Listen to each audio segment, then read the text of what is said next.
Evangelho segundo escreveu São Lucas, capítulo 6, versículo 13.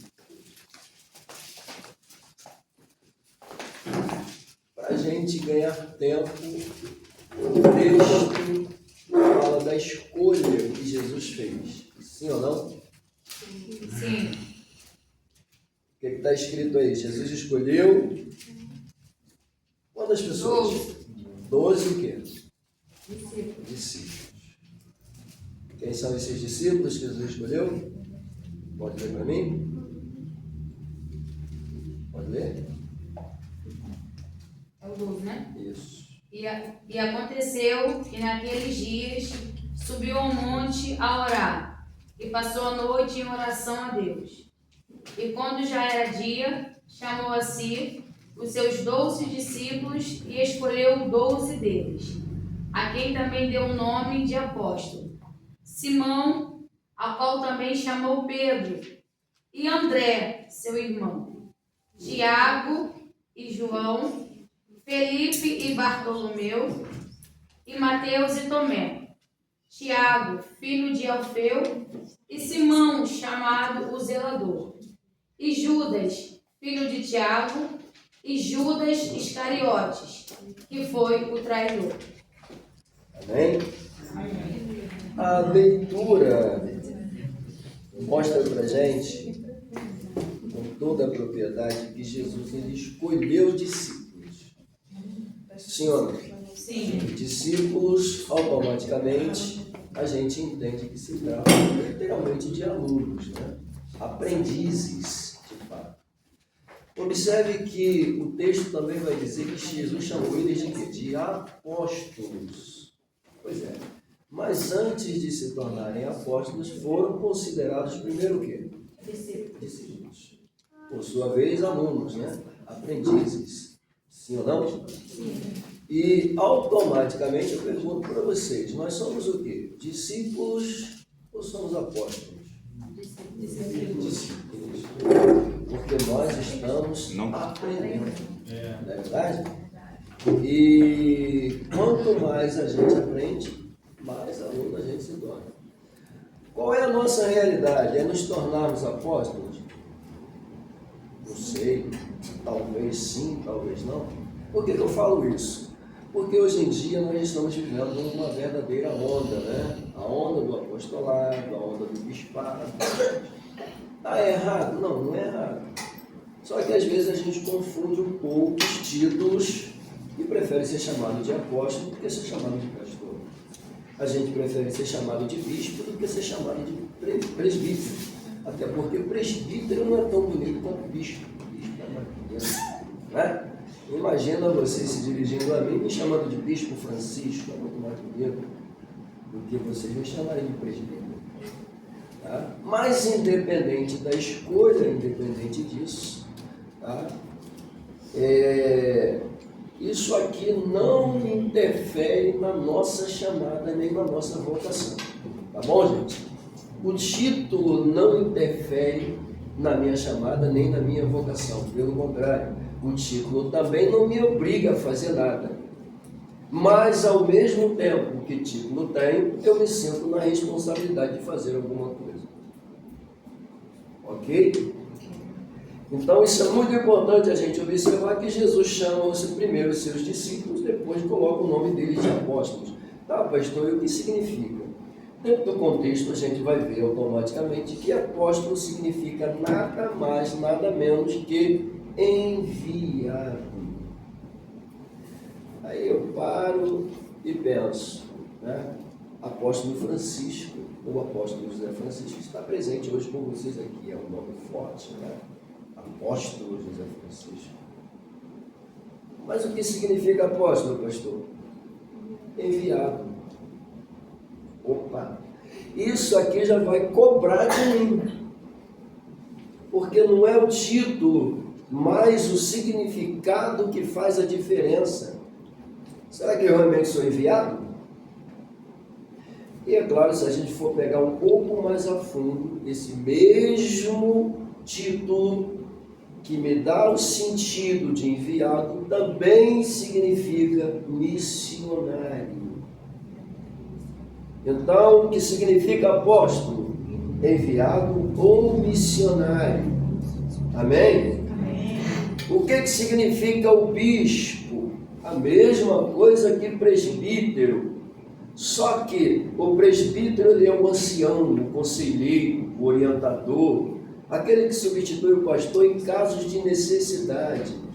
E na condição de bispo, que ele é administrador. Deu para entender isso aqui, gente? Então vamos lá. Uma observação, tá? Para aqueles que detêm aí o material que eu trouxe. O cristão, ele nasce por meio de quê? Por meio da água. Não é isso? O nosso nascimento se caracteriza por meio da água. Calma aí, pastor, não é assim não, é. Como não é? Está na Bíblia. Sim ou não? Sim. Nascemos da água, tá? Por meio do batismo. Batismo em água, que significa um novo nascimento. E é claro, nascemos por meio da água, tá? No ato do batismo e sobre a essência do Espírito Santo. Que quem me leva a aceitar esse batismo é o Espírito Santo. Quem me conduz a esse batismo é o Espírito Santo. Então, automaticamente, como eu disse para você na semana passada, no simples ato de aceitar Jesus, o Espírito Santo já entra em sua vida para fazer as mudanças necessárias. Porque é Ele que nos convence de quê? Do pecado, da justiça e do juízo. Do juízo. Sim ou não? Sim. É Ele quem nos convence, faz-nos reconhecermos que realmente somos pecadores e que precisamos ser purificados de nossos pecados. Por isso a gente aceita ser batizado, porque significa que nós nos arrependemos dos atos cometidos e não queremos mais cometê-los. Amém? Amém. Glória a Deus. Então vamos lá. Mas eu coloquei uma observação. Nascemos por meio da água, no ato do batismo, na essência do Espírito Santo, mas, olha só, cargos não vêm inseridos no rótulo de sua vida. Vem? Não. Mas eu acho que tem gente que pensa que vem, né? É verdade. Cargos não vêm inseridos. E detalhe, pergunto aqui a vocês. Vocês imaginaram que um dia estaria aqui fazendo um curso de obreiro? Não. Imaginaram que um dia o pastor Wellington e a bispa iriam colocar vocês aqui para aprender, para serem obreiros? Não. Claro que não. Mas o fato dele ter sentido no coração de colocar vocês aqui, significa que houve da parte de Deus o quê? Um chamado. Sim ou não? Sim. O chamado se dá por meio dele e, é claro, atinge quem? Vocês. Então vamos lá. Cargos não vêm inseridos no rótulo da vida de ninguém. Amém, irmãos? Amém. Vamos lá. Porém, a descoberta dessa vocação, eu disse o quê?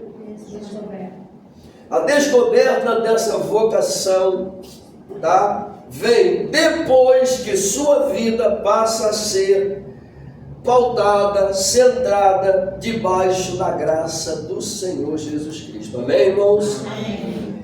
Salvo fui, entrei no caminho, aceitei as condições e coloquei no meu coração o desejo de trabalhar, de fazer a diferença. Automaticamente as coisas começam a mudar na minha vida.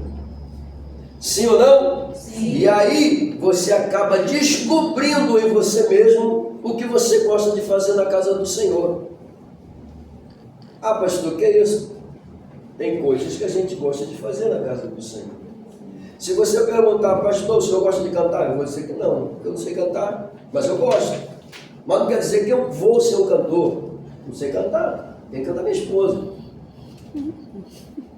Eu não canto. E aqui é o contrário, né? Quando chamam ela para pregar, ela diz, eu não prego. Quem prega é minha esposa.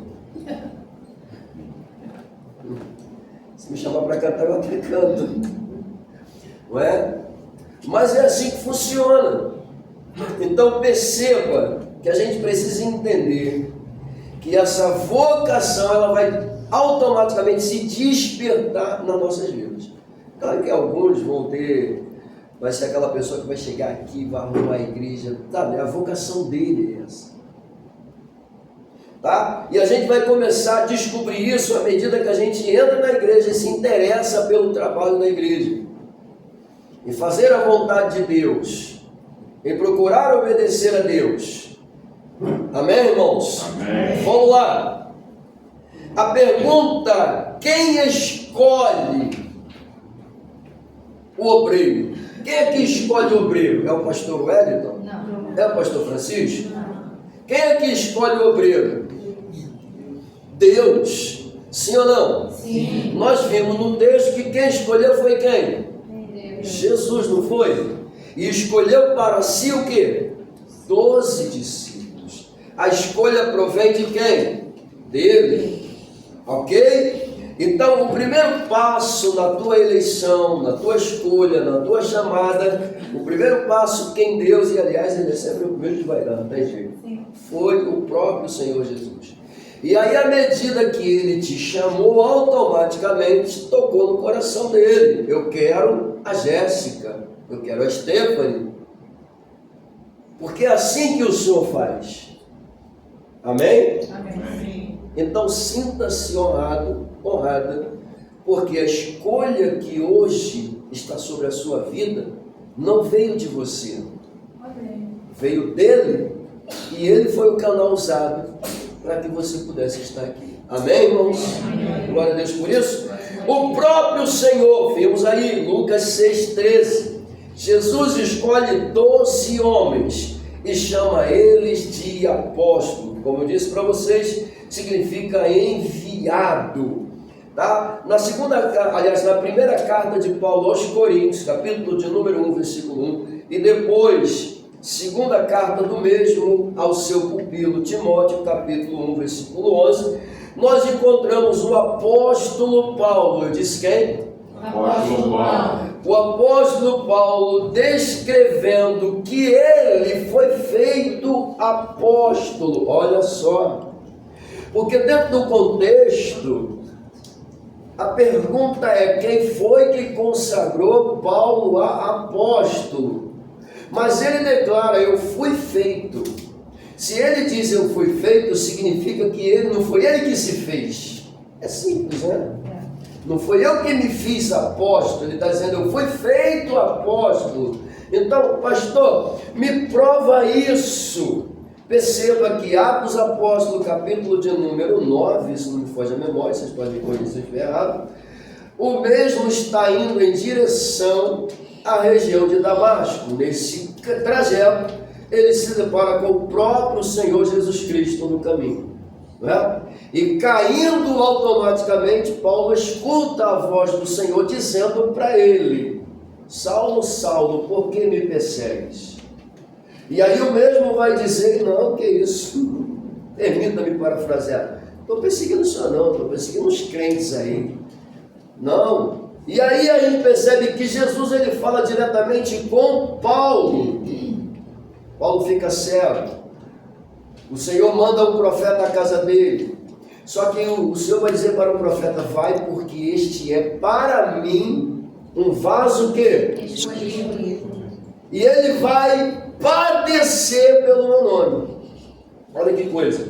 Vai, porque este é para mim o vaso escolhido, e eu lhe mostrarei o quanto ele vai padecer pelo meu nome. O que o Senhor Jesus está colocando em evidência? Ele vai ser enviado. E automaticamente, quando o Senhor pega Paulo e começa a enviá-lo, é aqui que entra o sentido do apóstolo. E é aqui que o Senhor está escolhendo e consagrando Paulo a apóstolo, a enviado, tá, gente? A enviado, a missionário.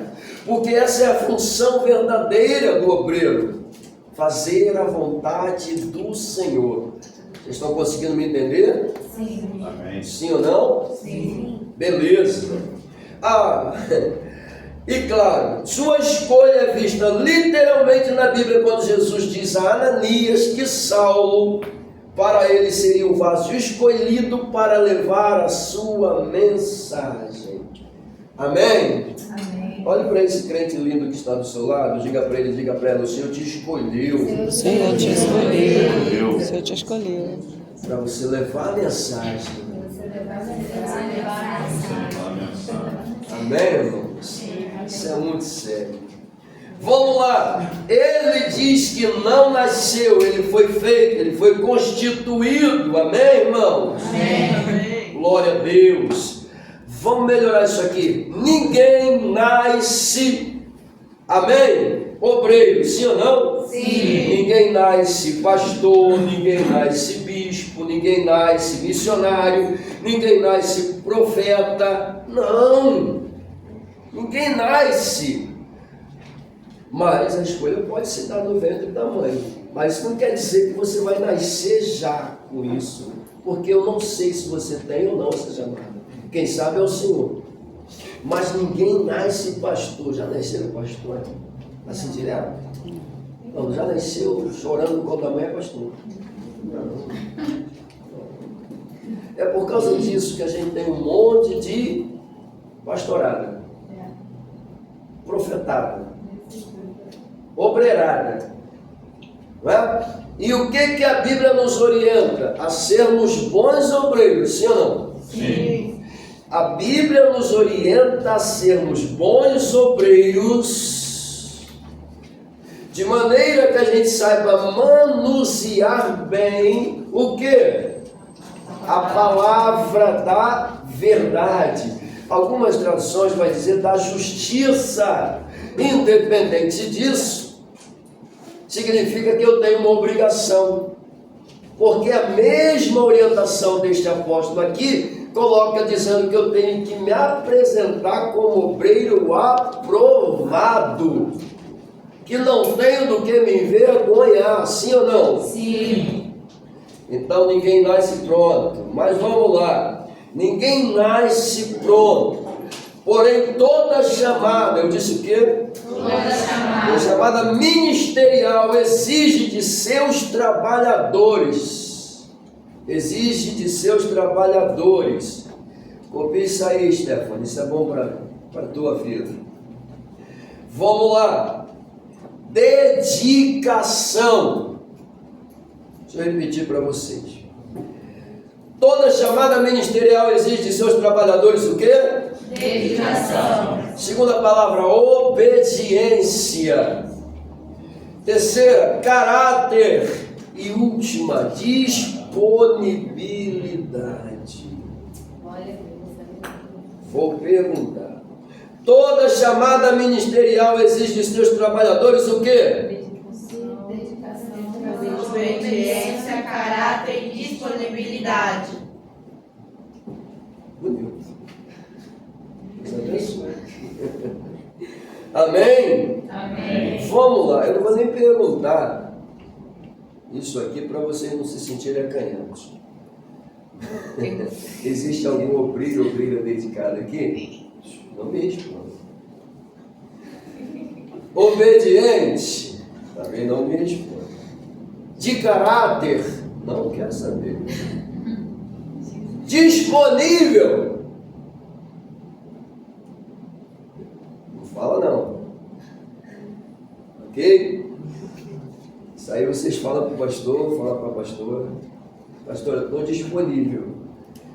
Porque realmente, irmãos, é muito importante a obra do Senhor. Tá? Uma lição. Eu estou na introdução, tá? Uma lição.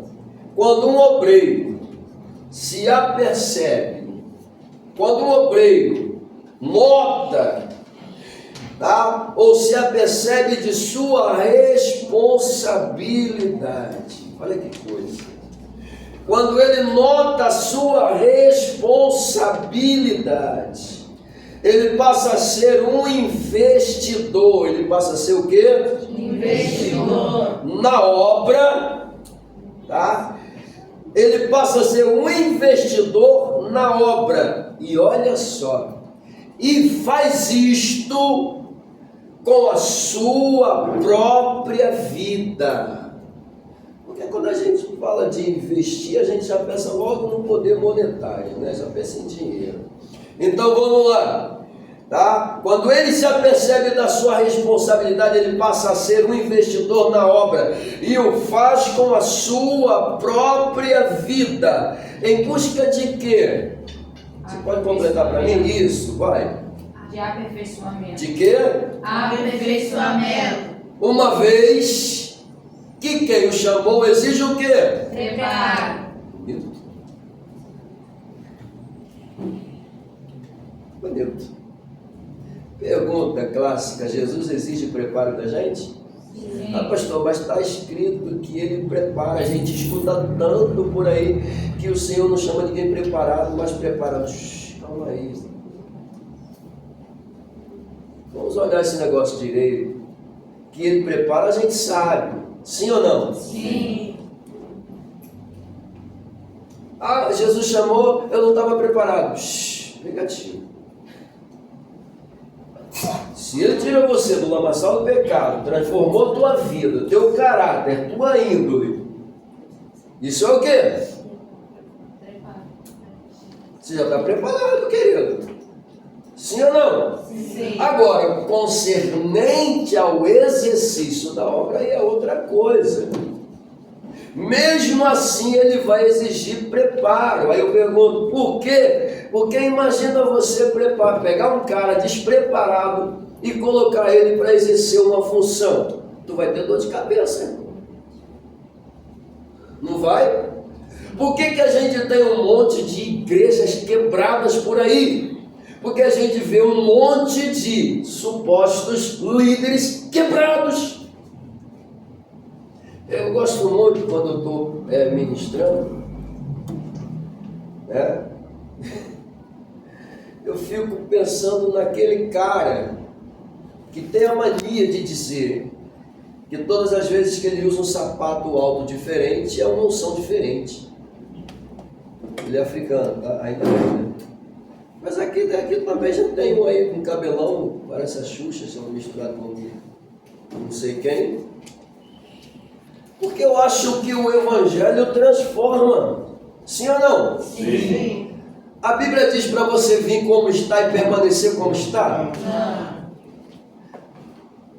A palavra diz que você vai ficar como está? Não. A palavra diz que novas são todas as coisas. Tudo se faz novo. O que furtava não furta mais.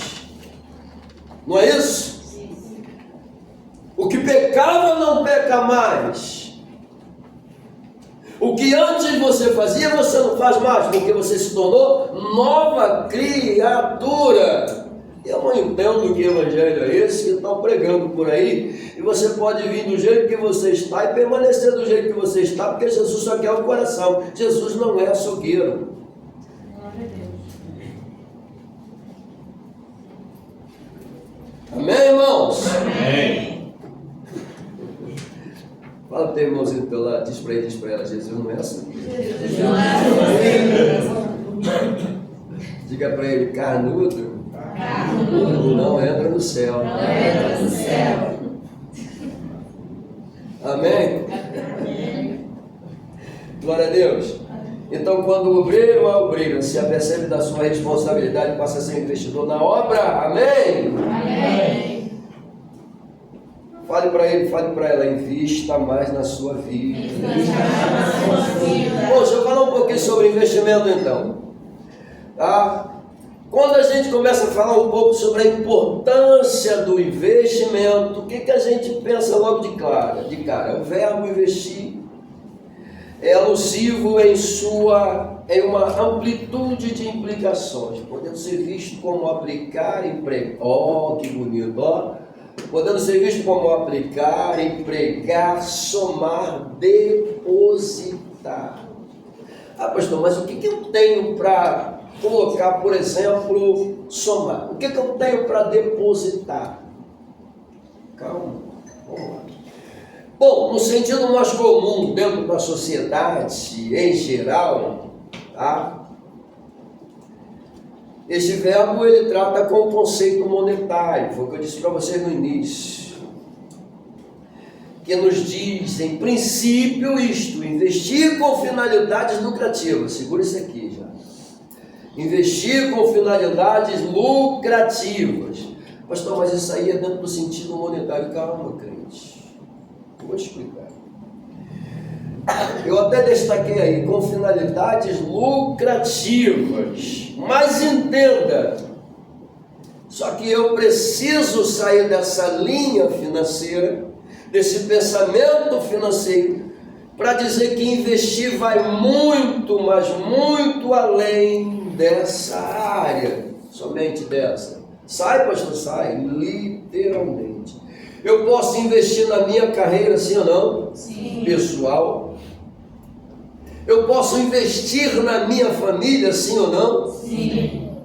Você pode investir na igreja sem ser no sentido monetário, claro que o sentido monetário é importante, mas você pode investir sua vida na igreja, na obra, no trabalho, sim ou não? Sim. Então perceba que não é só no sentido financeiro, mas nós colocamos aí uma segunda alusão, tá? Empregar no sentido aqui, quando a gente traz do verbo investir a palavra empregar, a gente coloca aí para dizer o seguinte, que investir pode ser visto como lançar-se, entregar-se. Opa! Logo isso aqui diz que o obreiro, ele precisa lançar-se. Ele precisa se entregar. Aí eu pergunto, se entregar ao quê? A chamada.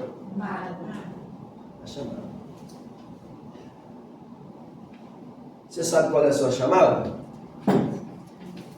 Você desconfia mais ou menos que seja? Quer ver? Aquilo que você tem mais aptidão para fazer e você faz com esmero, é ali que está o passo da tua chamada. Amém, irmãos? Amém. Sempre dentro daquilo que você tem uma habilidade maior para fazer, uma facilidade, às vezes até, é ali que está a tua chamada. Deu para entender? Como eu disse, por exemplo, eu não canto bem, eu arranho. Aí você, mas a tua chamada é para cantar? Não é para cantar. Eu vou forçar a barra para dizer que sou cantor? Porque a gente sabe que tem. O cara tem aquela voz de taquara rachada, mas ele cima que é cantor.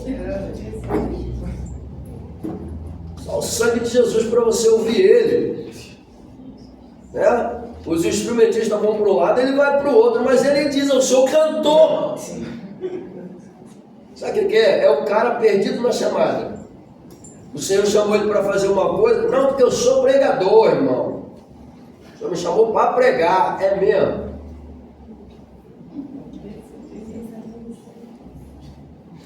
Não me critica não, tá? Não me critica não, porque esse é o meu jeito de adorar. O sangue de Jesus tem poder. E aí eu fui ver o cara pregar, eu falei, tudo bem, já que tu adora rodando, rebolando, para tu quanto é lado, né? Todo dia um vestido de uma cor. Um vestido. Tá na Bíblia isso, gente? Não tá. Não sei de onde esse povo arrancou isso. E vai pregar. Porque glória a Deus, aleluia, né, irmão? Porque Jesus é bom, glória a Deus, aleluia, né, irmão? Porque o Senhor vai te abençoar, glória a Deus, aleluia, né, irmão?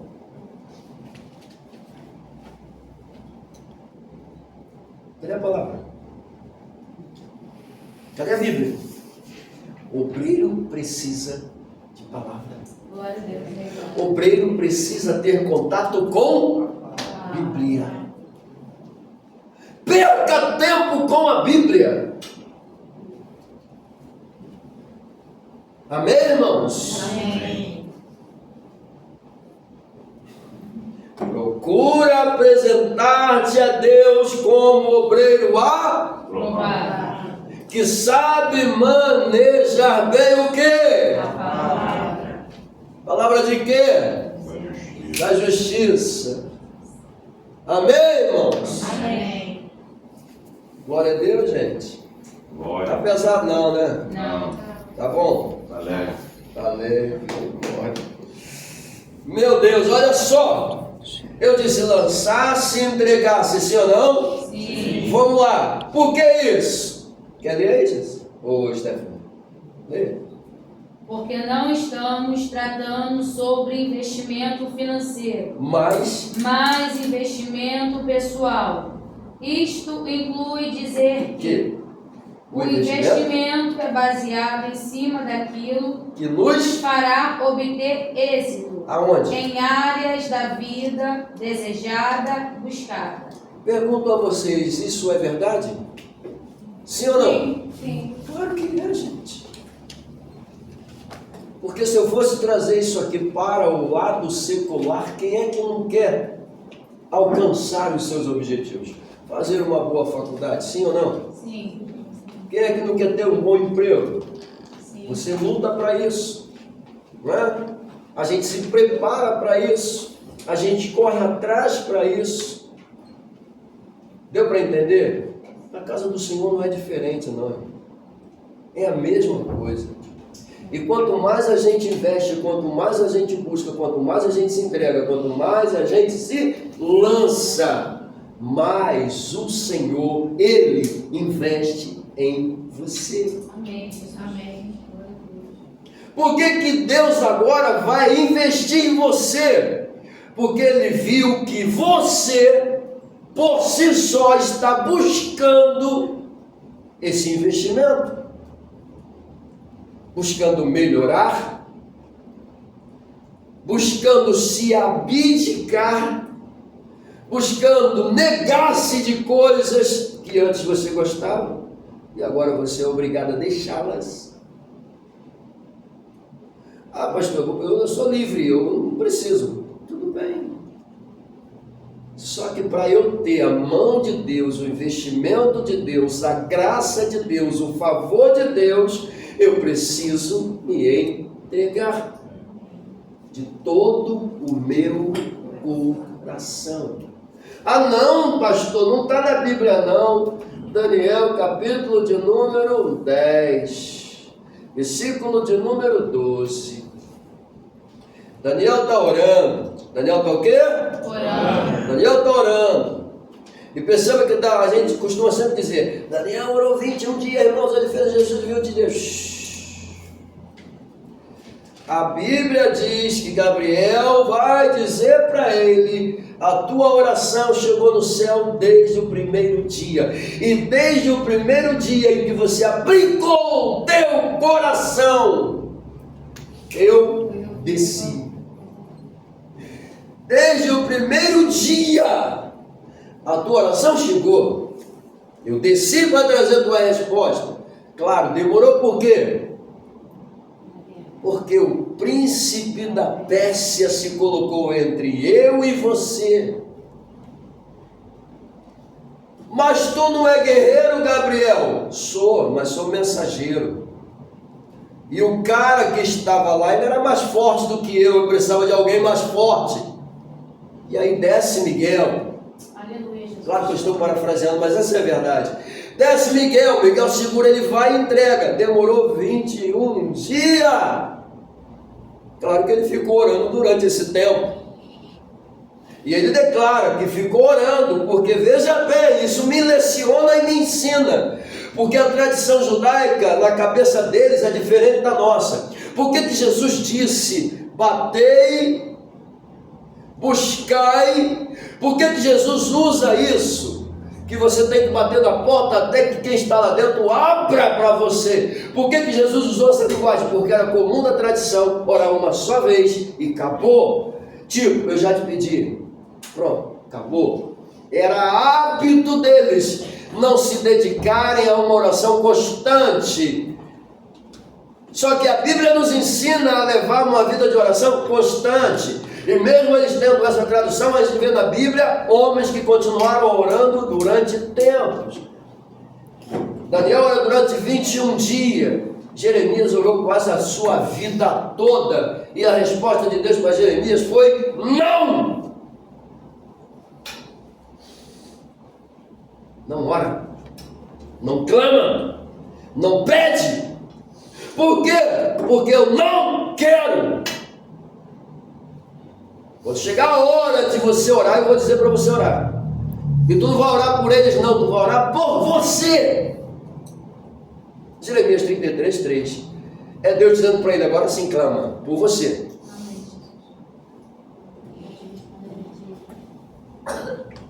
Amém, irmãos? Amém. Então ele ora 21 dias. O que é isso? É uma oração sem cessar. Glória a Deus. Amém, irmãos? Então eu tenho que orar uma vez só, eu tenho que orar constante. O obreiro ora uma vez só, ora constante. Constante. Mesmo que às vezes ele não tenha força nem para orar, mas ele tem que orar. Mesmo que às vezes a oração seja misericórdia, Jesus, mas ele tem que orar. Eu já orei assim várias vezes. Eu posso dizer isso com propriedade. Nessa noite a minha esposa, ontem ela foi tomada por Deus lá na igreja. Lá. Foi dormir que hora? Que hora era aqui? 2 horas da manhã? Era 3 horas. Me obrigou a orar do lado dela. Vem pra cá.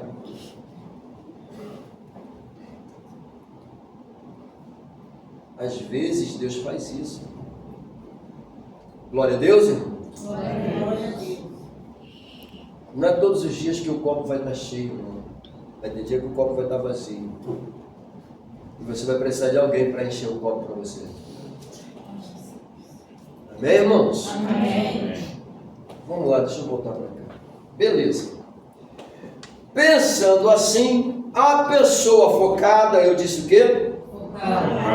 Vai buscar dentro de seus sonhos realizar o quê? Os seus planos. E dar vida aos seus projetos. Quando é que ela vai pensar assim? Quando ela começar a investir em sua própria vida ministerial. Em sua própria chamada como homem de Deus e mulher de Deus. Amém, irmãos? Amém. Glória a Deus. Pode dar uma glória a Deus por isso? Glória a Deus. Quando uma pessoa começa a investir nela mesmo, o que acontece? Vamos lá. Quando uma pessoa começa a investir nela mesma, é porque o seu real interesse é ficar pequeno, não é isso? Não. Não é não? Não. É desvalorizar-se, não é isso? Não. Não é não? É o quê? Crescer e Fala mais alto. É evoluir. o quê? Crescer e evoluir. Crescer e... Evoluir. Meu Deus do céu. Isso é bonito, né? Qual é o seu interesse aqui hoje, nessa manhã? Você poderia estar em casa agora, sim ou não? Não poderia? Sim. Escola dominical só à tarde. Poderia estar dormindo até essa hora, hein? Não é? Cama boa, gostosa, tá frio, né? Uma vez pastor Francisco lá de Linde Vasconcelos, pastor Wellington arrumou esse cara onde? Só para me tirar do meu sono. Reclama com Deus. Reclama com Deus! Claro, vocês não estão reclamando, todo mundo ainda, então você não está gostando. Mas vamos lá. Repetindo, quando uma pessoa começa a investir nela mesma porque o seu real interesse é Crescer e evoluir. crescer e evoluir.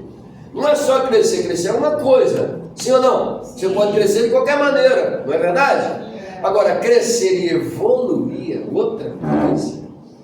Porque você está crescendo de forma o quê? Centrada, correta, certo, não de qualquer maneira. Tem alguém podando você para que o teu crescimento seja bonito. Ah, não está na Bíblia, o que Jesus disse? Que o pai era o quê? O viticultor. Algumas Bíblias vai dizer o agricultor, né? E ele era o quê? A videira verdadeira. Né? E o que ele fala das varas, dos ramos? A que não produz, faz o que com ela? Mas a que produz, faz o que com ela? Trabalha com ela, investe nela. Meu Deus do céu, vocês são os ramos que o Senhor escolheu para trabalhar nessa manhã. Glória a Deus. Por que vocês são os ramos? Porque o Senhor Jesus ele está investindo em vocês. Ele está colocando em você. Perceba, a árvore tem o sangue da árvore é a seiva, né? Se você faz um corte, ela vai fazer de tudo para fechar aquele corte com a seiva. Aí você pega um galho seco, a árvore trabalha dobrado. Para quê? Para manter aquele galho seco. Porque ela sabe que se ela não impedir o processo que seca aquele galho, será ela toda que vai secar. Então ela faz um esforço gigantesco para manter aquele galho seco naquela posição para ela não morrer. Quando você arranca o galho seco, ela se sente aliviada, livre. É o que Jesus está dizendo. Não produz, está seco. Se não produz, está seco, não serve. Arranca, porque atrapalha o crescimento, porque impede a evolução. Amém, irmão? Amém. Ficou pesado não, né? Não. Deu para entender? Bota mais cara. Repita comigo: Jesus não deixa eu me tornar galho seco. Trata de mim. Eu quero crescer, evoluir na tua presença. Glória. Glória a Deus. Vamos lá. Quando o assunto, meu pastor, é investimento material. Quando o assunto é investimento material. Olha que bonito isso aqui. Sim, o investimento também é pessoal. Tá isso aí, Stefano? Não. Então depois tu pega isso daqui, eu vou mandar para vocês. É porque o meu tem um pouquinho de diferença, tá? Mas vamos lá. O investimento também é pessoal, porém o lucro é crescimento espiritual. Fala para o teu irmão do teu lado. Quando o investimento é bom, o lucro é crescimento espiritual. Glória a Deus. Todo aquele que investe em seu ministério, todo aquele que investe em quê? Ministério. Está buscando aperfeiçoar-se, ou melhor, está buscando o aperfeiçoamento. Sim ou não? Sim. O que vocês estão fazendo aqui nessa manhã? Buscando aperfeiçoamento. E isso é uma forma de investimento, sim ou não? Sim. Ah, meu Deus! Aleluia. Todo aquele que investe em seu ministério está buscando o aperfeiçoamento. E olha a parte final. A fim de exercer. Exercer o quê? O seu trabalho. Amém? Amém. Que coisa bonita. Com dignidade, tá? Exercer o seu trabalho com dignidade. Porque é isso que Jesus quer dos seus obreiros, sim ou não, irmão? Sim. É isso que Jesus quer da gente. O obreiro tem que ser digno, não é isso? Sim. Glória a Deus por isso. Outra pergunta. Como a Bíblia vê essa questão do investimento pessoal? Como é que a Bíblia vê essa questão do investimento pessoal? Olha só. Primeira carta de Paulo a Timóteo 2,15. Já falamos tanto, né? Procura apresentar-te a Deus como obreiro aprovado. Olha como é que a Bíblia vê esse investimento pessoal em você. Olha como a Bíblia, estou falando da Bíblia, gente, como é que ela vê isso. Meu Deus. A bem da verdade foi como o Espírito Santo disse para Paulo, diz para a minha igreja, como é que eu vejo o crescimento espiritual do meu povo. Bonito, né? Então, a fórmula desse crescimento, quem nos mostra aqui pela revelação, é Paulo. Mas perceba, Paulo não escreve nada dele. Ele mesmo diz que recebeu do Espírito Santo toda a inspiração. Logo, quem está colocando Paulo para redigir isso aqui é o Espírito Santo. Logo, quem está capacitando a igreja não é Paulo, é o Espírito Santo. Paulo é apenas um canal, como hoje sou para vocês. Amém? Amém. Porque quem está falando com vocês, buscando de vocês, investindo em vocês, acreditando em vocês, é o Espírito Santo. Amém. Porque se não fosse ele não teria essa ideia de colocar isso aqui. Se não fosse o Espírito Santo, ele jamais partiria para este princípio. E eu não estaria aqui, poderia ser qualquer outro. Mas aprove o Senhor nos colocar aqui para ajudar vocês. Porque é assim que o Senhor faz.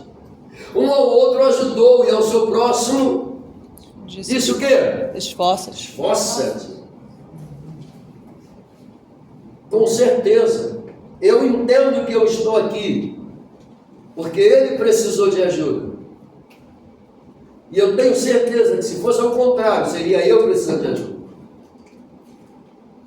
Porque quando nós estamos à frente de uma obra, a gente precisa de ajuda. É por isso que vocês estão sendo escolhidos, separados, preparados, Glória a Jesus. aprendendo, Aleluia. para não ser obreiro de qualquer maneira.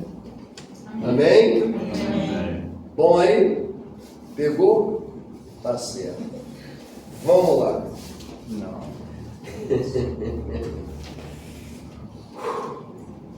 Tem mais uma pauta aqui que eu coloquei assim. Vê se a ideia não se encaixa com o que foi dito. Vamos lá. É uma regra clara de investir em si mesmo. Sim.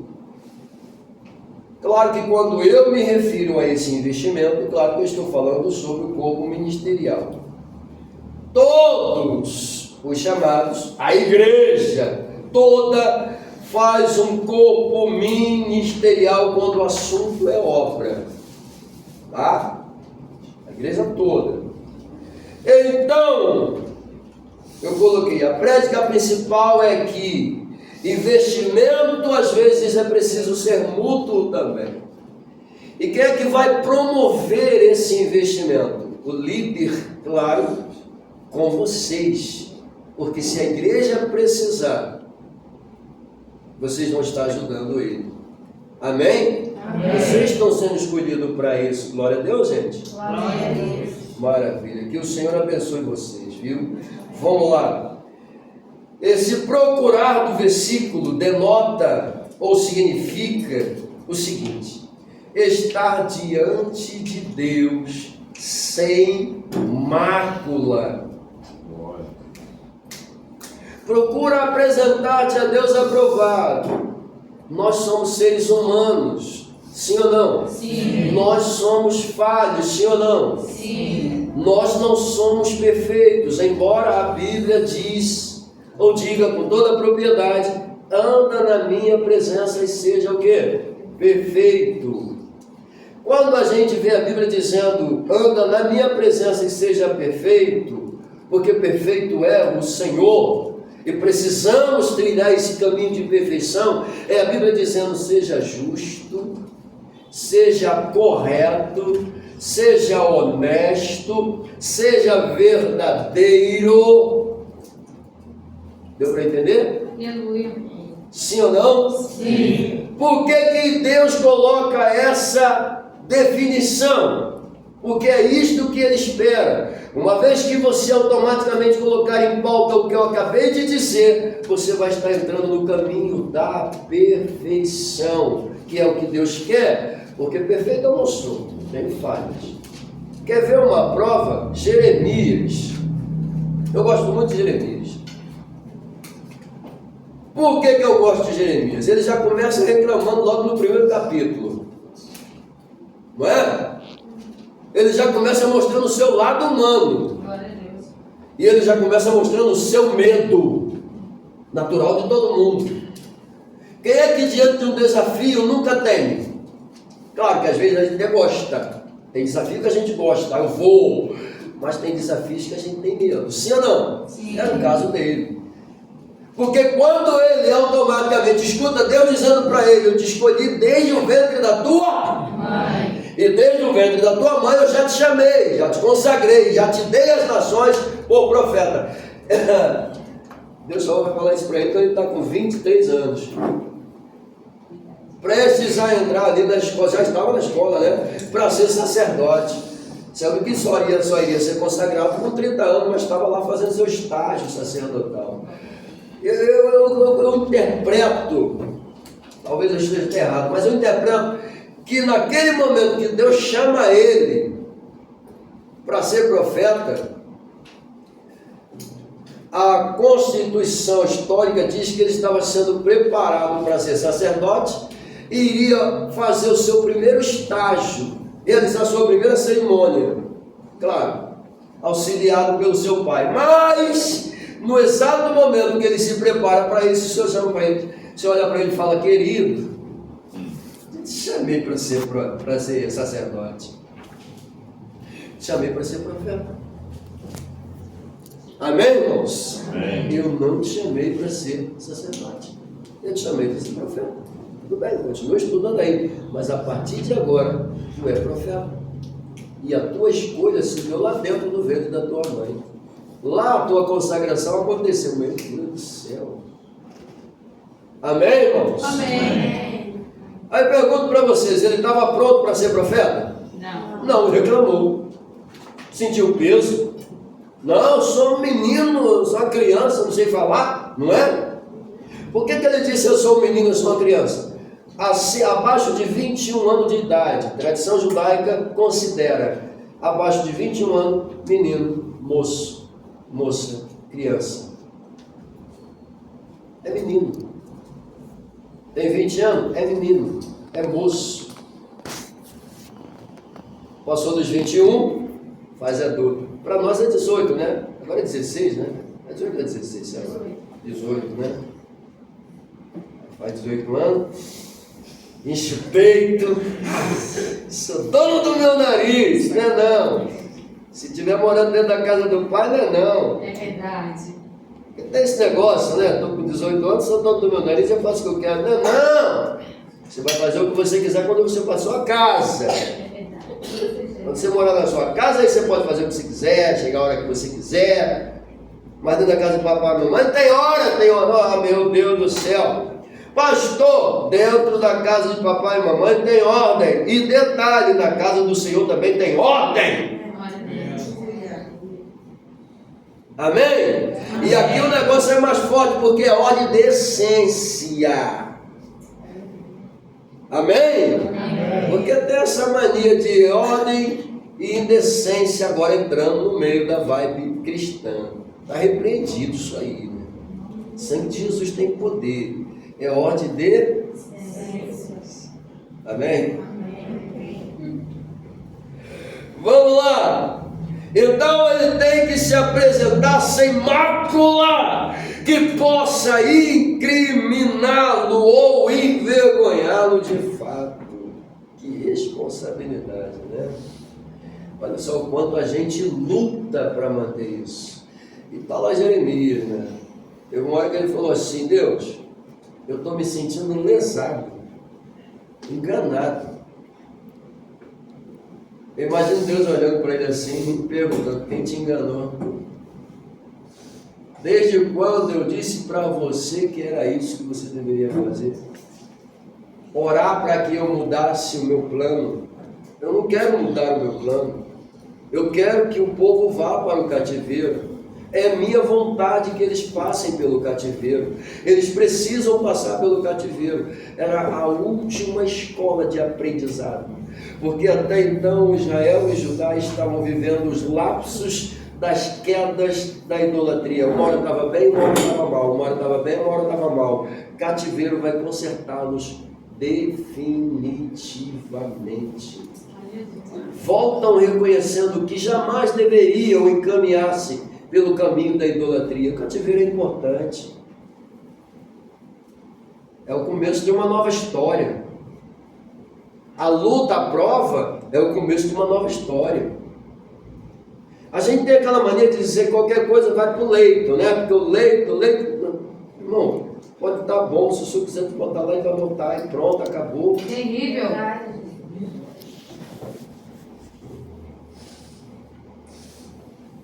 Tudo bem que a gente sabe que às vezes o leito conserta muita gente, óbvio. Né? No leito que se conscientiza, toma vergonha na cara, a gente luta para não ir para lá. Mas não quer dizer que só vá por causa de pecado, não. Eu vi uma pessoa que foi para o leprosário. Estava boa. Apareceu a lepra, ela foi para o leprosário. O que eu fiz para estar aqui? Ela foi lá só para levar a palavra, realizar curas dentro do leprosário. Depois que o propósito foi feito, ela sai de lá como? Curada. Eu pergunto para vocês, quem é que quer ir para um leprosário, irmão? Bom, eu já fui, tá? Eu vi o estado. Dá medo. Tu vê pessoas com o braço sendo comido, sem dedo, uma coceira interminável. O médico dizendo, não toque em ninguém, os enfermeiros não toquem em ninguém. Tá? Usa máscarazinha, não tira a máscara, porque até o ar é contaminado. Pior não é isso, pior é as pessoas querem tocar em você, elas querem. E você tem que... É horrível. Espero que... Não vou dizer que eu espero que você não vá evangelizar nesses lugares, porque se o senhor quiser que você vá. Foi o que a gente foi fazer, evangelizar. Amém, irmãos? Amém. Vamos lá, deixa eu caminhar aqui, senão vocês vão ficar chateados comigo. Vamos lá, chamada ministerial, por sua vez, está direcionada à grande comissão que é a igreja. Mas vamos lá, deixa eu falar um pouco sobre o ministério. Vamos conhecer um pouco o nosso ministério, amém? Amém. Repita comigo, a chamada ministerial, A chamada ministerial, segundo a Bíblia, segundo a Bíblia, faz parte da vida, diga, da minha vida, como cristão. Foi escolhido para isso. Vamos lá. Jesus, quando ascendia ao céu, segundo Paulo, deu dons aos homens. Amém? Amém. Vamos lá. No texto de Efésios 4:11 escrito está: deu uns para apóstolos, outros para profetas, outros para evangelistas e outros para pastores e doutores. Talvez na sua tradução, ao invés de doutores, você encontre mestre. Mas independente disso, percebe-se que o texto é claro. Paulo está dizendo que Jesus deu dons aos homens. Pergunto a vocês, quem é que dá os dons? Jesus. Quem é que escolhe? Jesus. Quem é que separa? Jesus. E Jesus usa quem? O homem. O homem. Amém, irmãos? Amém. Glória a Deus por isso. Vamos lá. Quanto a bispo, presbíteros e diáconos, a pergunta é, onde eles se encaixam?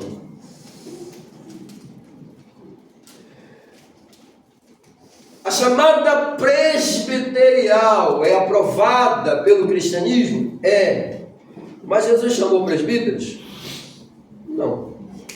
A chamada diaconal é aprovada pelo cristianismo e pelo Cristo. Mas eu pergunto, Jesus chamou diáconos? Não. Aí você pergunta por que Jesus não aparece chamando presbítero e por que Jesus não aparece chamando diáconos? Porque já eram cargos, ou seja, realidades comuns do povo. O que é o presbítero? Um ancião. Aquele que já possui as suas cães branquinhas, né? Suas cães branquinhas, cabelo, barba branca. Um ancião. E o que era o diácono? O escravo, o servidor, o trabalhador. Termos comuns. Só que esses dois títulos aqui que aparecem no cotidiano comum, eles entram na igreja como trabalhadores aplicados, como pessoas importantes. Porque se Paulo quisesse tratar com a igreja, ele reunia os anciões.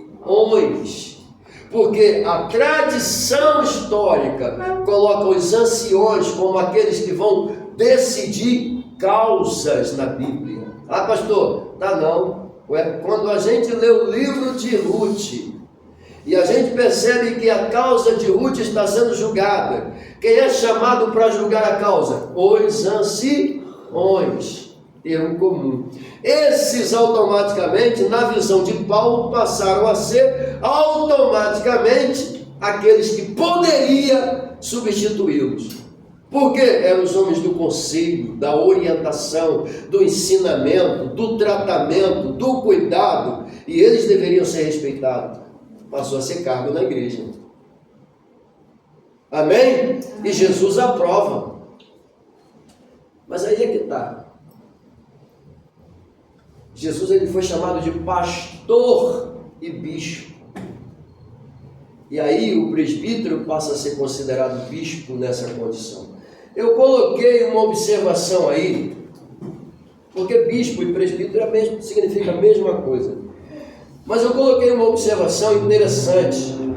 Jesus, como pastor, ele cuida, ele zela, ele alimenta, ele protege. Amém? Porém, como bispo, ele administra, ele ensina e ele aconselha.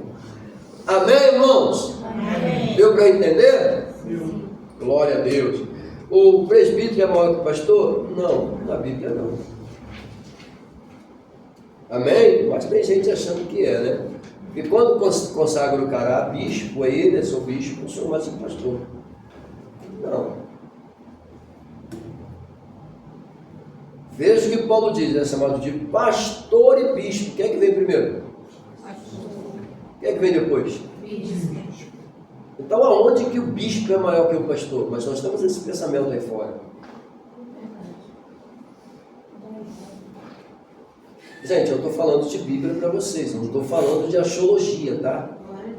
Porque o que a gente vê aí fora é um monte de axiologia. Graças a Deus, o pastor Hélio está sendo um canal de Deus para orientar vocês a serem bons obreiros, tratados, sarados, conscientes. Amém? Amém? Então, ora pela vida desse homem, para ele continuar tendo essa sabedoria, essa graça sempre. Glória a Deus. Amém? Amém. Vocês vão ajudar ele? Amém. Tem que ajudar, né? Eles ajudam. Oh, tá vendo? Você é um bom pastor. Vamos lá! Glória a Deus, irmãos. Eu acho que eu não preciso nem falar mais sobre essa questão de presbítero e diácono. Precisa? Qual é o papel do diácono? Alguém sabe? Servir. Vamos lá. O diácono, na tradição, era aquele elemento que ficava na porta da igreja, por isso que se tornou cargo, porque ele ficava na porta da igreja quando terminava o culto. O diácono ficava na porta da igreja cumprimentando os irmãos, desejando uma boa viagem e um próximo retorno abençoado. Vai em paz e quando voltar, que Deus te abençoe. O papel do diácono era cumprimentar os irmãos, pedir para que eles fossem em paz e voltassem em paz quando viesse de novo. Eles usavam uma expressão que a Igreja Católica se apropriou e transformou em nome de missa. A missa. Por quê? Porque o diácono dizia, id missa et, vai em paz e volte sempre. Id missa et, vá em paz e volte. Tem alguma coisa a ver com missa? Não. Que missa passou a substituir o que era cultor. Só que na Bíblia eu vejo Jesus falando de cultor. Quando Jesus está sendo tentado no deserto, o que ele diz para o diabo? Na última tentação, o que ele diz? Adorarás somente ao Senhor teu Deus. E somente a Ele, segundo algumas traduções, somente a Ele darás culto. Algumas vai dizer, somente a Ele adorarás. Logo eu entendo que ninguém adora sem cultuar. Não é verdade? E quando é que começa o meu culto de adoração? A hora que eu quiser. É somente quando eu venho para a igreja? Não. O culto começa onde? Na igreja ou em casa? Em casa. Amém, irmãos? Amém. Deus é bom? O tempo Então vamos lá, só para a gente fechar aqui, já está na hora, vamos lá. Diácono, diaconeia era o servo, presbítero, bispo, tá? Que se definia como ancião. A vida do Cristo se definia como, oh meu Deus, olha só que coisa bonita. Vamos falar sobre o diaconato aqui. Jesus foi diácono? Sim. Foi. O que está escrito no Evangelho de Marcos? Eu vim para servir e ser servido, não foi? Sim. Não é isso que está escrito? Ele disse, eu vim para ser servido.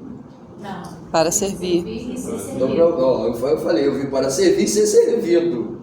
Vocês falaram que sim, vamos lá, corrigiu. Eu vim para ser servido. Não é isso que está escrito? Não. Não? O que está escrito? Eu vim para servir e ser servido. Não para ser servido. E não para ser servido. Eu vim para servir, e não para ser servido.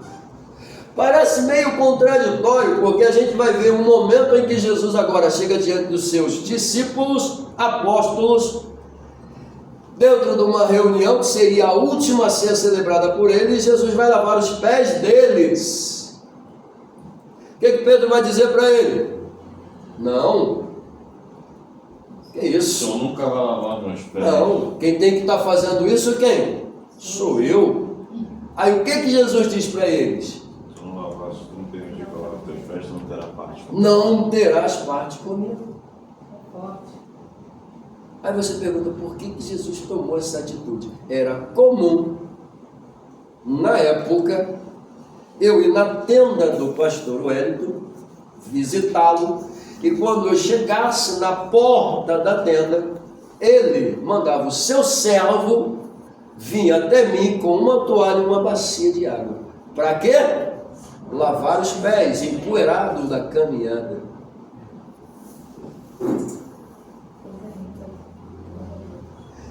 O lava-pés alivia a tensão, traz refrigério. Olha que coisa interessante, não? O simples ato de lavar os pés aliviava a tensão. Tu se acalmava, tu se sentia bem recebido. Olha que coisa. Era uma boa recepção. Quem fazia isso? Os servos. Jesus está se colocando no papel de servo e dizendo para eles: o que eu estou fazendo é para vocês fazerem igual. Por isso que ele é o modelo perfeito para a minha função ministerial. Porque se eu não me parecer com Jesus, está errado. E ele está dizendo, eu estou fazendo para que vocês façam o mesmo. Quando Pedro disse, quem tem que fazer isso sou eu. Ô Pedrinho, se eu não fizer, você não tem parte comigo. Qual é a reação dele? Então faz o seguinte, lava as mãos e a cabeça. Pedro queria se sentir completo, né? Só que Jesus está dizendo, não, isso aqui já é o suficiente, eu quero que vocês façam isso, tá? Gente, o que Jesus está ensinando aqui? O obreiro tem que ser o quê? Servo do servo. Sim ou não? Sim. E quando o obreiro se torna servo do servo, quanto mais a gente cresce em títulos, mais a gente diminui na presença do Senhor. Por que, pastor? Porque no céu não entra meu título. Então, quanto mais eu cresço, mais eu diminuo. Quanto mais eu cresço, mais eu trabalho. Quanto mais eu cresço, mais eu me responsabilizo. Quanto mais eu cresço, mais eu sou cobrado. Quanto mais eu cresço, mais eu sou observado. Quanto mais eu cresço, mais as pessoas me observam. É o preço, e o preço é me parecer com Jesus e jamais deixar que o cargo, o título me coloque na posição de eu quero que você me obedeça. Volto a dizer o que eu disse para vocês: quando eu começo a exigir, eu perdi a minha autoridade. Quando eu começo a dizer para vocês, ó, me respeitem porque eu sou pastor, eu já perdi a autoridade. Porque vocês precisam olhar para mim e obedecer sem eu precisar falar nada. Só um gesto, um olhar, você entende. Porque eu sou líder. Líder é aquele que coloca a mão na massa. Não é aquele que fica delegando, vai. Isso não é líder, isso é chefe. Chefe que fica, vai, faz. Líder não, mete a mão. Porque quando ele trabalha, coloca a mão, sabe o que acontece? Os liderados estão dizendo, ele está metendo a mão, querido. Vamos junto. Porque isso aí é um líder que não vai deixar a gente na mão. E detalhe, quando você é um líder, meu Deus do céu. Líderes Tarzan. Já ouviu falar dessa, pastor? Já viu liderança Tarzan? A galera mais nova nem sabe o que é Tarzan, né? Tarzan era o rei da floresta, né? Tomou o lugar do leão. Não sei como é que ele se tornou o rei da floresta, foi criado por macaco, né? Mas tudo bem. Tarzan, quando precisava de ajuda, ele gritava, né? Dava o gritinho dele. Vinha toda a floresta, vinha tudo que é bicho. Libertação. O grito dele vinha todo mundo. Tem gente na igreja que tem essa mania. Quando grita, ele quer que venha todo mundo. Não vai vir não, querido.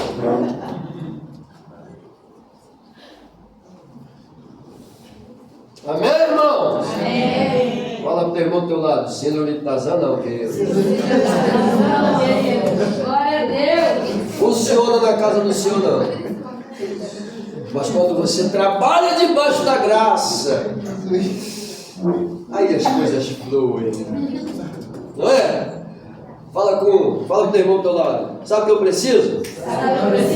Somente da graça. Somente da graça. E da unção. O resto é consequência.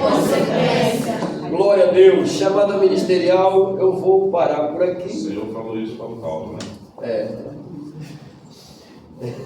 Pois é, meu irmão. Vamos lá, gente. Eu vou parar por aqui. Eu trouxe um material para vocês, eu vou deixar para o pastor. Mas tem uma parte aqui que eu não posso deixar de falar com vocês, que é muito importante para a vida do obreiro. Tá?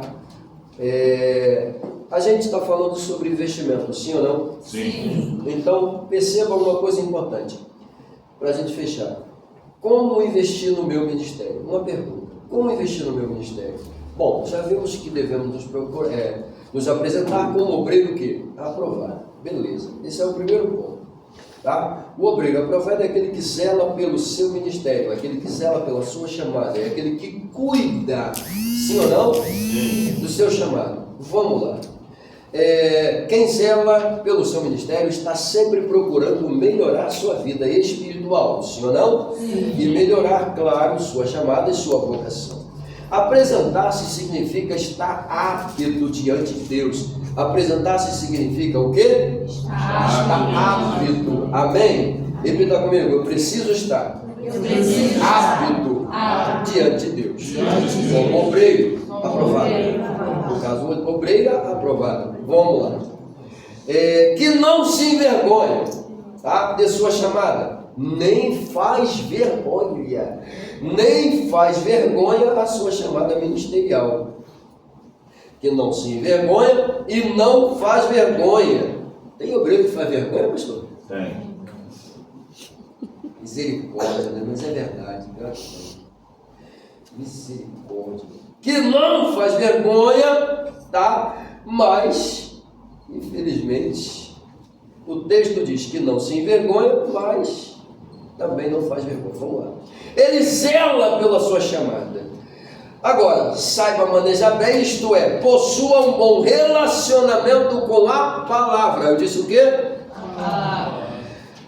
Que possua um bom relacionamento com a palavra, que guarda a mesma no coração, procura vivê-la a cada momento da vida. Meu Deus do céu! Isso é sério? Vamos lá. Investir no ministério é isto. Eu coloquei aí, como é que eu vou guardar a palavra, como é que eu vou investir na minha vida, tendo um bom relacionamento. Vamos lá, lendo a palavra. Eu preciso ler a palavra todos os dias? Preciso. Faço? Não. Deveria? Devo. É bom ler a palavra todo dia? É, mas dá sono. Às vezes tem texto que eu não entendo, eu passo batido, vou embora. Texto que eu não entendo, eu paro para tentar decifrar. E vou buscar, porque o que a gente aprende na Bíblia é o quê? Examinai as Escrituras. Não é isso? O que ele disse para Josué? Capítulo 1, versículo 8 e 9. Não aparte da tua boca o livro desta... Mas antes medita nele o quê? De noite. De dia e de noite. A diferença. Não aparte da tua boca o livro desta lei. Não se distancie do livro desta lei. Tem uma tradução mais moderna que vai dizer: antes aprenda as sagradas letras. Coisa linda é a leitura. Eu só aprendo se eu ler, sim ou não? Sim. Se eu não ler, eu não aprendo. Por isso que a tradução nova diz: antes aprenda as sagradas letras. Pegou isso aqui? Meu Deus do céu, não aparte da tua boca o livro desta lei, mas antes, medita nele, meditar, não é somente ler, é ler e meditar. O que é meditar? É perguntar, é vasculhar, é correr atrás. O que é isso, Deus? Vamos lá, então, lendo, examinando e aprendendo a Bíblia. Eu disse o que, irmãos? O que eu disse agora? Lendo, examinando. Vamos lá, existem 3 focos na minha chamada com relação à Bíblia. Em relação à Bíblia, eu faço uma leitura devocional. Amém? Amém. Quem faz leitura devocional aqui? 1, 2, 3, 4, 5, 6, 7. 7 pessoas gostam de fazer uma leitura devocional. O que eu aprendo na leitura devocional? Dedicação. A leitura devocional diz que eu preciso ser uma pessoa dedicada. Dedicada a quem? A quem? A palavra. Ok? Segundo, repita comigo, leitura exegética. Ih, pastor, você está falando grego agora. Calma, eu vou te explicar. A palavra exegese significa sacar, extrair, trazer à tona, fazer vir. Então, quando eu entro, se eu estou fazendo um investimento, eu preciso extrair alguma coisa da onde vem o meu condicionamento, sim ou não? Sim. Então, é por isso que eu preciso sacar da Bíblia, extrair da Bíblia, trazer da Bíblia para onde? Para mim, porque o que vem da Bíblia para mim é o quê? Alimento. Foi Jesus quem disse, né? Mateus 4,4. Nem só de pão viverá o homem, mas de toda palavra que vem De Deus. Glória a Deus. Então, leitura exegética é isso. Leitura exegética é aquilo que você para, diferente da devocional, porque a devocional é uma coisa dedicada, você faz sempre, e nem sempre você se preocupa em meditar. A exegética, ela obriga você a meditar, querer entender o texto, saber o que o texto está falando para você. Deu para entender o que eu disse? Beleza. Então, como é que você vai ler a Bíblia hoje? diferente. Pode ter certeza. Terceiro, leitura didática.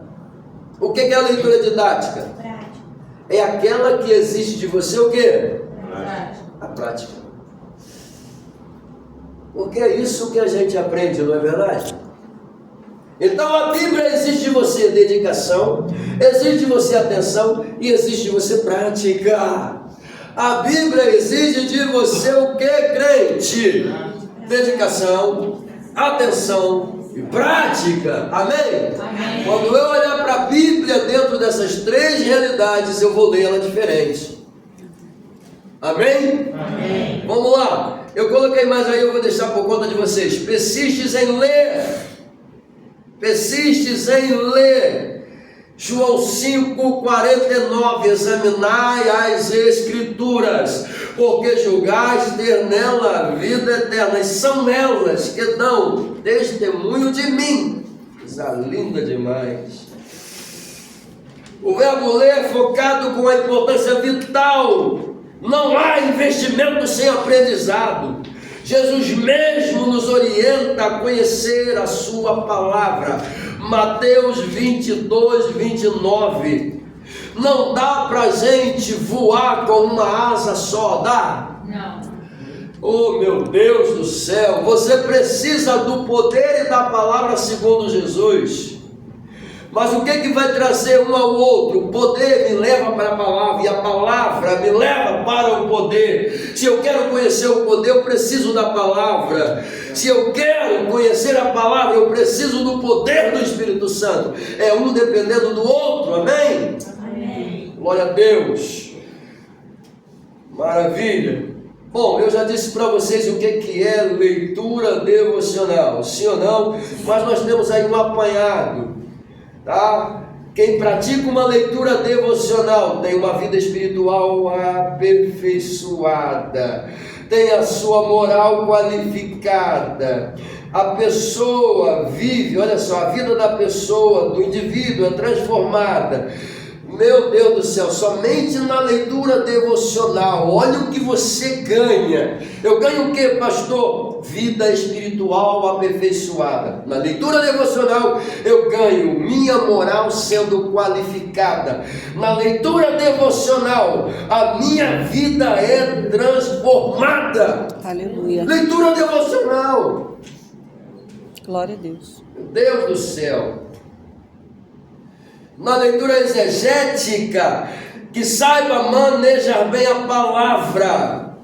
Meu Deus do céu, já disse para vocês, ok?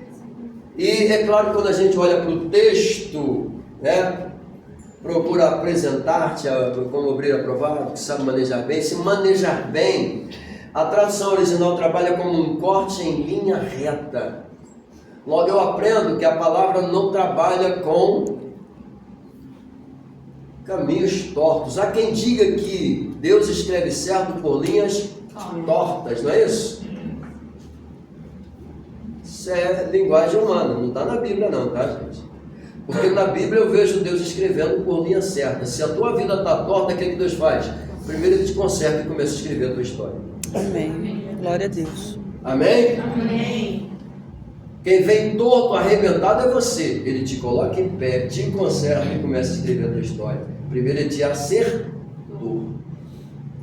Pegou isso aqui? Glória a Deus. Vamos lá. Ah, muito bem. Para fechar aqui, a leitura didática, tá? Exige de mim o conhecimento. Eu preciso conhecer. Mas eu quero colocar com vocês aqui o seguinte, tá? Investir nisto é sinal de crescimento. Eu preciso conhecer, eu preciso ter vontade de crescer, eu preciso amar a palavra, eu preciso me dedicar à palavra. A Bíblia é o meu manual didático, é o meu caminho de aprendizado, tá? Então vamos lá. Deixa eu terminar isso aqui. Oração, jejum e obediência, fidelidade fazem parte da vida do obreiro, sim ou não? Sim. O que eu disse? Oração, jejum, obediência e fidelidade. Fazem parte Da vida do homem. da vida do obreiro. Amém? Amém. Bom, aí fica faltando o próximo. Tá? Eu vou encerrar aqui com vocês, porque já são meio-dia.